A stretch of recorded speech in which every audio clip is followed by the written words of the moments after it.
Bonjour à tous, bienvenue dans le magazine des Nations Unies. À présent les titres. Lancement du projet d'assistance aux déplacés du pôle en Caille. Journée mondiale du livre célébrée par les aveugles et déficients visuels. Le Haut Commissariat des Nations Unies pour les réfugiés a lancé mercredi 25 avril en Caille, dans le département de la Bouenza, un projet d'assistance aux déplacés du pôle financé par la République populaire de Chine. La délégation a été conduite par le chargé du programme de cette agence à Brazzaville, M. Asson Besso. Reportage de Reine de Danimbosa et Dadi Somba. Abris de construction, bâches, tentes, couvertures, bidons d'eau ainsi que ustensiles de cuisine, tels sont les articles ménagers essentiels offerts aux déplacés du pôle résidant en Caille par la délégation de cette agence onusienne.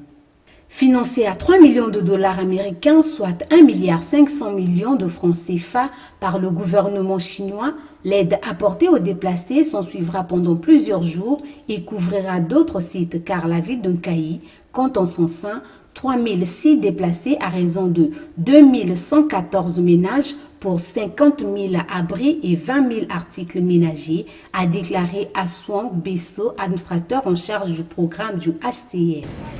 Nous tous, nous connaissons la situation qui a prévalu en 2016 et 2017 dans certaines localités du département du Pôle. Et quand ces événements ont eu lieu, la population de Nkaï n'a pas hésité à accueillir nos frères et sœurs, nos papas et nos mamans. Et nous vous remercions de cet acte humanitaire. Et donc quand vous les avez reçus, le gouvernement, les autorités locales, le gouvernement sont venus nous appuyer. Il y a aussi des agents du système des Nations Unies, notamment le HCR, qui dit non, ceux-là, nous devons aussi les appuyer. Et c'est ainsi que le gouvernement chinois aussi s'est dit, nous allons mettre la main à la pâte.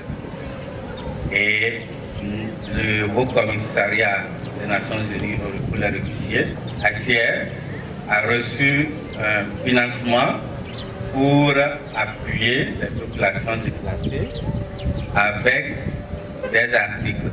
Nous avons choisi Nkaï pour lancer cette opération parce que nous connaissons vos valeurs d'accueil. Vous l'avez démontré en accueillant un certain nombre de déplacés ici.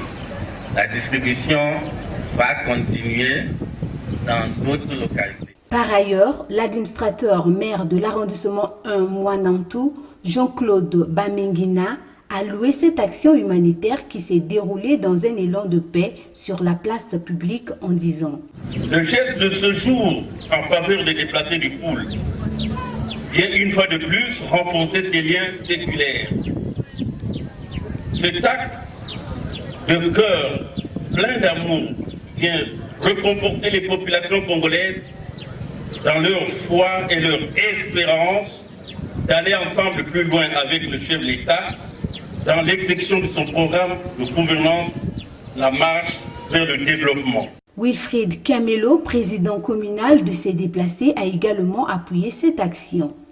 Mieux vaut tard que jamais. Là, ça s'est réalisé en tout temps. Je remercie beaucoup pour les donateurs.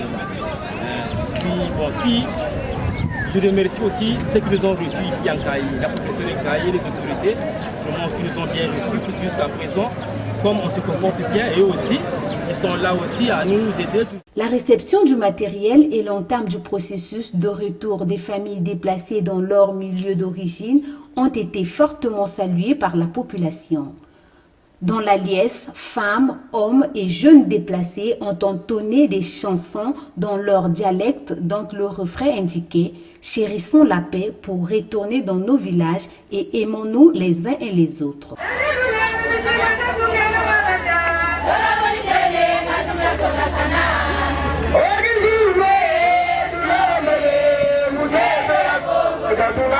Bada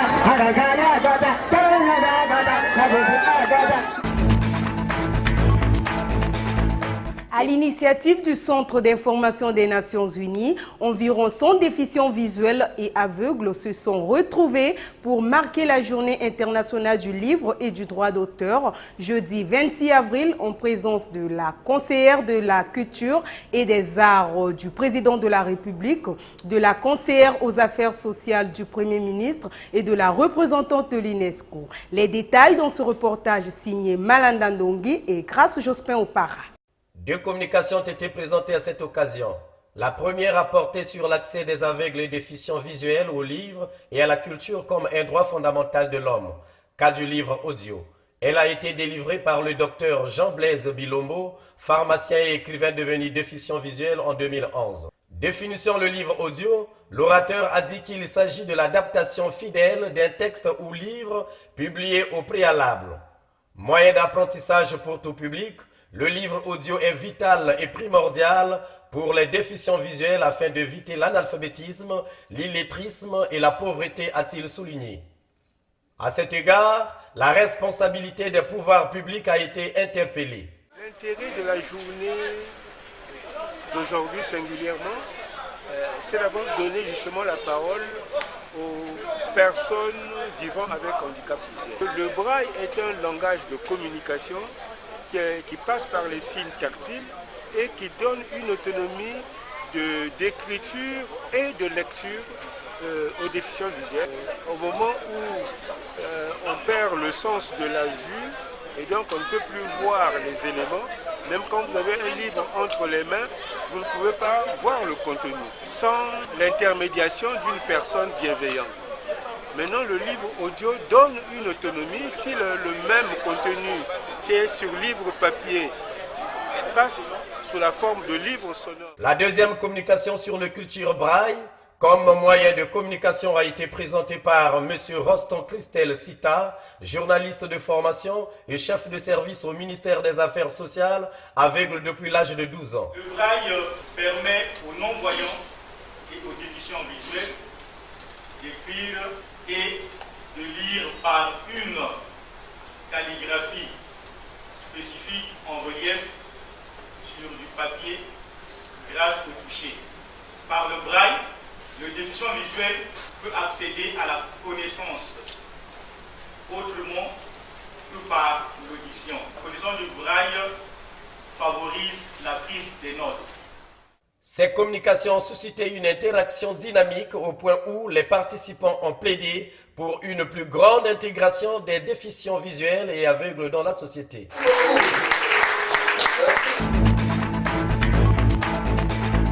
La 25e journée mondiale de la liberté de la presse, c'était le 3 mai, un moment marqué par de nombreuses activités à travers le monde, y compris en République du Congo. Voici le message du secrétaire général de l'ONU, M. Antonio Guterres, à cette occasion. Ce message est transcrit en français. Suivez. A free press is essential for peace, justice and human rights for all. It is crucial to building transparent and democratic societies and keeping those in power accountable. It is vital for sustainable development. Journalists and media workers shine a light on local and global challenges and tell the stories that need to be told. Their service to the public is invaluable. Laws that protect independent journalism, freedom of expression and the right to information need to be adopted, implemented and enforced. Crimes against journalists must be prosecuted. On World Press Freedom Day 2018, I call on governments to strengthen press freedom and to protect journalists. Promoting a free press is standing up for our right to truth. Thank you.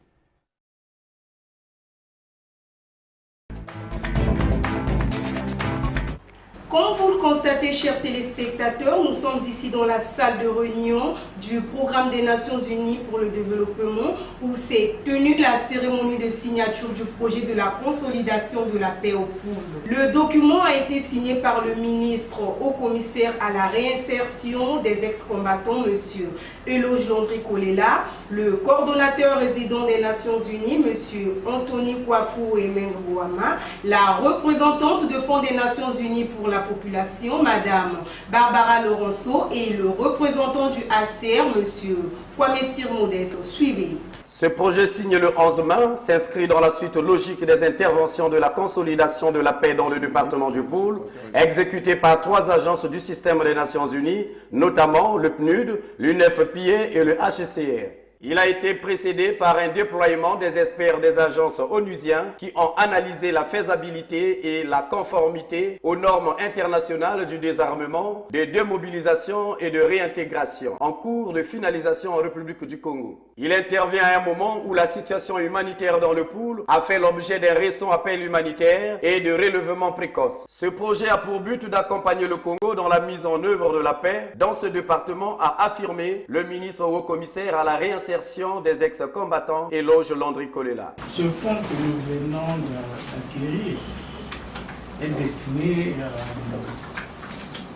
à la préparation et à l'encadrement technique par le système des Nations Unies du processus d'EDER, mais qui va produire quelques résultats. Le premier résultat qui est attendu, nous pensons, c'est celui du dialogue communautaire au niveau de chaque district. Ils doivent se parler. La consolidation de la paix passe par là aussi. Les communautés doivent se parler. Et secondo, c'est le démarrage du processus d'EDER qui sera entamé dans les normes internationales. Et troisièmement aussi, je crois qu'il y aura les droits humains qui seront promus au niveau des acteurs étatiques et non étatiques pour consolider cette réconciliation. Et le coordonnateur résident des Nations Unies, Anthony Kwaku Oaming Boama. Cet encadrement technique permet à cette mission d'accompagner le Congo dans la mise en œuvre d'un bon programme d'EDER. Signalons également que le coût de ce projet se lève à un montant total d'1 583 437 000 francs CFA. Dans un mois, le monde va célébrer la Journée mondiale de l'environnement, lequel fait référence à l'ODD 14. Voici un documentaire bien à propos au sujet de la pollution des océans.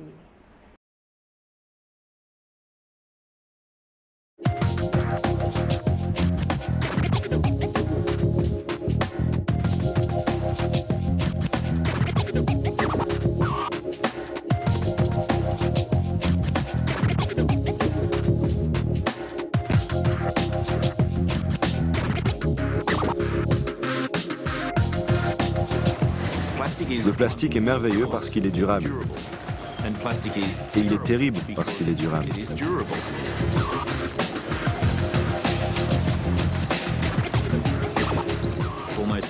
Presque tout le plastique jamais produit est encore sur la planète, sous une forme ou une autre.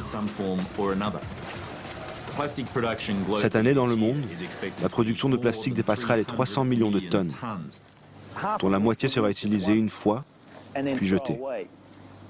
D'ici 2050, quand la population aura explosé avec 10 milliards d'habitants, la production aura triplé. Le problème, c'est qu'actuellement, seule une petite part du plastique produit est recyclé. Le reste finit dans notre environnement et recouvre nos terres et nos océans, comme une maladie. Les ordures jetées aux États-Unis peuvent finir en Antarctique. Le plastique dans nos eaux côtières est aspiré au centre d'immenses tourbillons, entraînés par le vent. Beaucoup de courants océaniques font dériver les déchets à la surface. En réalité, c'est un seul océan, sans frontières.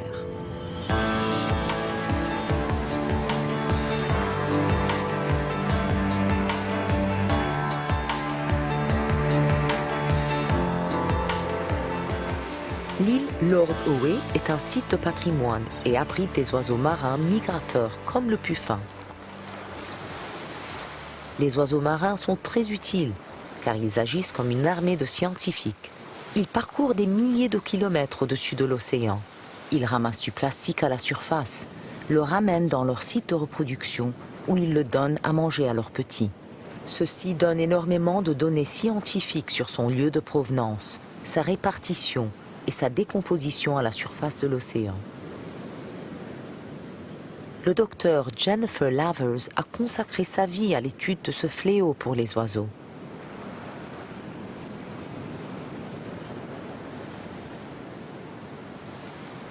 Elle surveille ces oiseaux incroyables qui parcourent des milliers de kilomètres pour se reproduire ici.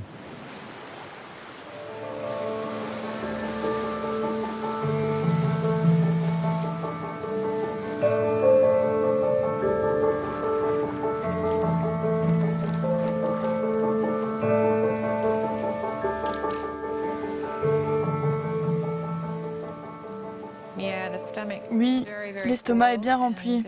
Et regardez, on voit des morceaux sombres, d'autres clairs. Et voyez, si j'appuie ici, c'est totalement rigide, complètement rempli de plastique.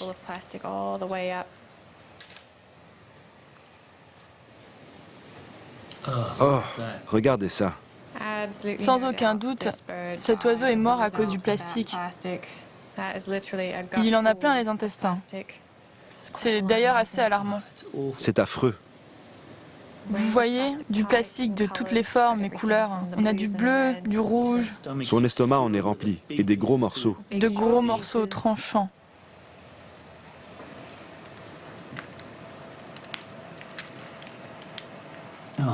Regardez la taille de ce morceau noir. C'est un énorme morceau de plastique. Incroyable. Regardez-moi cette taille.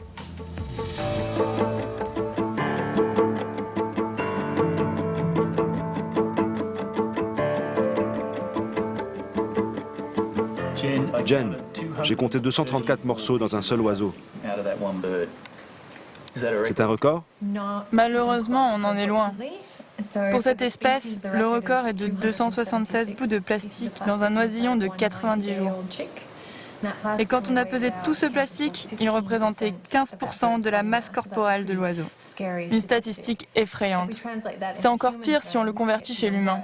Pour toi et moi, ça équivaudrait à 6 ou 8 kg de plastique dans le ventre. L'équivalent de 12 pizzas dans ton estomac.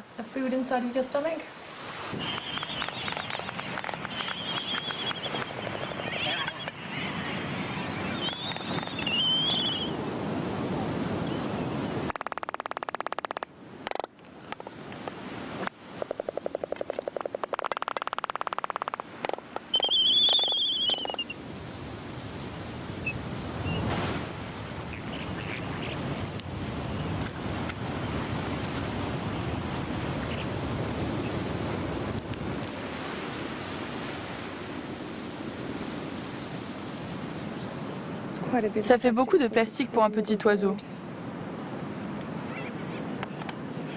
Les parents essayaient de bien faire. Il y a beaucoup de becs de calamar là-dedans et le mauve indique de l'encre de sèche. C'est juste dommage que parfois ils se trompent, avec de graves conséquences.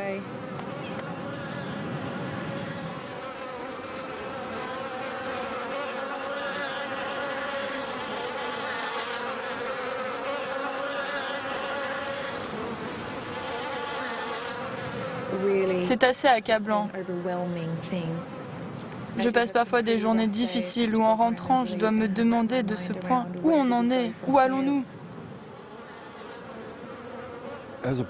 Je viens d'une île du Pacifique, alors je sais que l'océan est en grand danger. Selon une prévision, d'ici 2050, il y aura au poids autant de plastique dans l'océan que de poissons.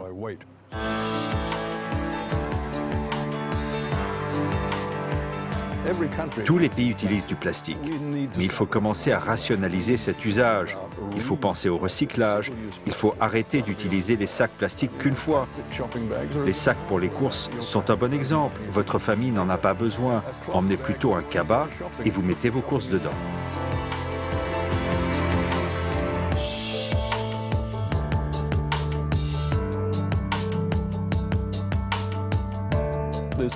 L'équivalent d'un grand camion poubelle par minute, chaque jour, déverse son contenu de plastique dans l'océan.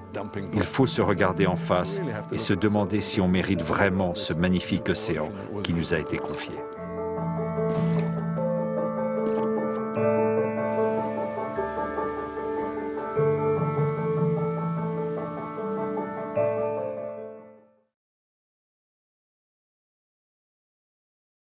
Voilà, chers téléspectateurs, c'est par cette découverte que nous mettons fin à ce magazine. Merci de votre fidélité. Quant à moi, je vous retrouve samedi prochain pour un nouveau numéro sur Télé Congo.